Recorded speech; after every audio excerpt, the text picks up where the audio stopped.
In the late 1960s and early 1970s, the San Francisco Bay Area was gripped by fear and paranoia. A faceless killer who would later become known as the Zodiac Killer was on the loose, taunting law enforcement and terrorizing the community.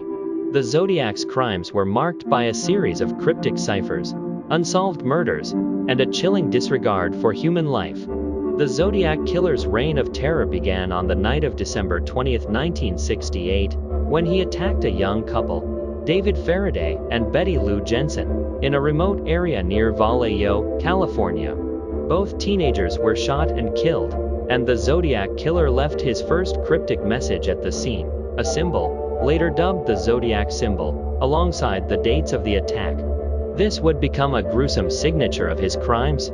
The Zodiac Killer struck again just a few months later, on July 4, 1969, at a desolate spot in Vallejo. This time, the victims were Darlene Ferrin and Michael Maggio, who were sitting in a parked car.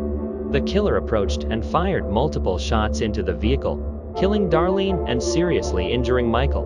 What set this case apart from other homicides was the phone call that followed. Shortly after the attack, a man claiming to be the Zodiac Killer called the Vallejo Police Department and confessed to the murders of both couples. He also provided details of the crime that only the killer would know, leaving authorities both baffled and terrified. Over the following weeks, the San Francisco Chronicle received a series of cryptic letters from someone claiming to be the Zodiac Killer. In these letters, he included a cipher that he challenged readers to solve. The killer warned that if the cipher remained unsolved, he would continue his murderous spree. The ciphers added an eerie dimension to the case, captivating amateur cryptographers and drawing the attention of the public. Authorities were perplexed by these cryptograms, struggling to decipher the hidden messages. The Zodiac Killer seemed to enjoy the attention, taunting investigators and the media. One of these letters contained a chilling message. I like killing people because it is so much fun. It is more fun than killing wild game in the forest because man is the most dangerous animal of all to kill. I will not give you my name because you will try to slow down or stop my collecting of slaves for my afterlife. On October 11, 1969, the Zodiac Killer struck again in the heart of San Francisco. This time, his victim was a cab driver named Paul Stein.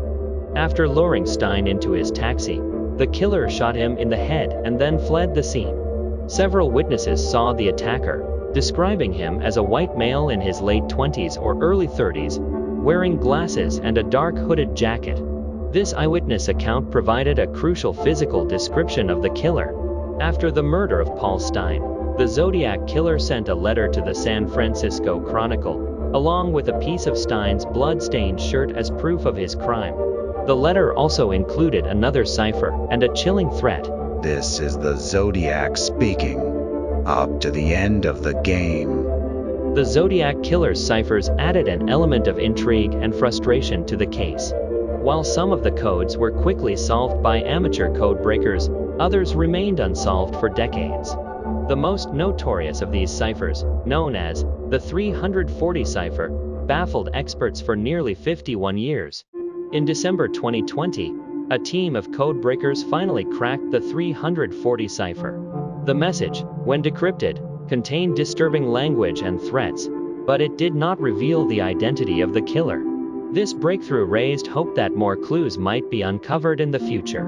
In addition to the ciphers, the Zodiac Killer sent numerous letters to newspapers, often containing details of his crimes, threats to continue killing, and bizarre references to his desire to collect slaves for the afterlife. The Zodiac's letters were filled with contradictions and inconsistencies, leaving investigators uncertain about the authenticity of some claims. Some experts even questioned whether all of the letters were written by the same person, adding to the complexity of the case. After his prolific letter writing and a string of murders, the Zodiac Killer suddenly went silent in the early 1970s. His last confirmed letter was sent in 1974, and his last known murder occurred in 1969. Despite the absence of new crimes and letters, the fear and speculation surrounding the killer persisted. Over the years, law enforcement has investigated numerous suspects in connection with the Zodiac killer case. Arthur Lee Allen is one of the most well-known suspects in the Zodiac killer case, and his connection to the crimes has been the subject of significant scrutiny and debate. Allen came to the attention of law enforcement as a potential suspect in the Zodiac killer case due to a combination of factors. First, Allen somewhat matched the description provided by eyewitnesses who had seen the Zodiac killer near the crime scenes. He was a white male in his late 20s or early 30s during the time of the murders. Also, Allen lived in Vallejo, California, where the first confirmed Zodiac killings occurred. Second, some believed that Allen's interest in cryptography and codes made him a possible candidate for the Zodiac killer, given the intricate ciphers sent by the killer. Third, Allen exhibited erratic and suspicious behavior, including making disturbing statements about the Zodiac case and wearing a Zodiac brand wristwatch. And notably, Allen's family members, including his brother, Daryl Allen, and his sister-in-law, claimed that he had made incriminating statements about the Zodiac case. Daryl Allen believed that his brother was capable of committing the murders. Despite the suspicions surrounding Allen, law enforcement faced challenges in building a strong case against him. There was no direct evidence linking him to the Zodiac murders. Additionally, Allen was a subject of interest for several years but was never charged with any Zodiac-related crimes during his lifetime.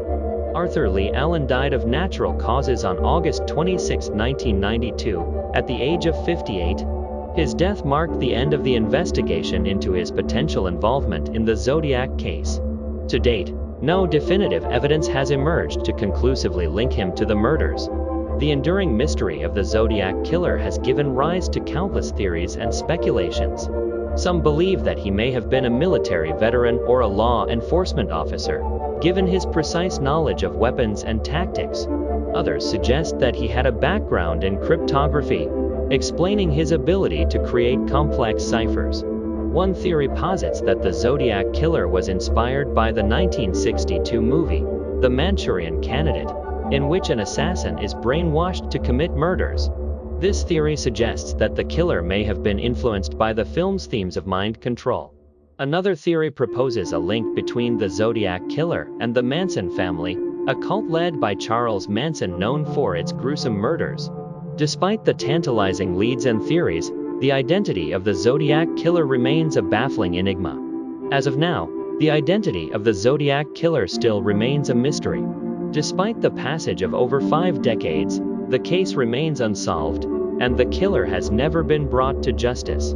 The story of the Zodiac killer continues to captivate and terrify, leaving us with a profound sense of unease and an unanswered question. Will the true identity of the Zodiac killer ever be revealed? Only time will tell if this decades-old mystery will finally be solved, providing closure to the victims' families and putting an end to one of the most enigmatic criminal cases in history. Alright, if you enjoyed this content, please make sure to hit the like button and please subscribe to the channel. Your support would truly make my day. If you are still taking a dump, here are more videos for you. Thank you for your time.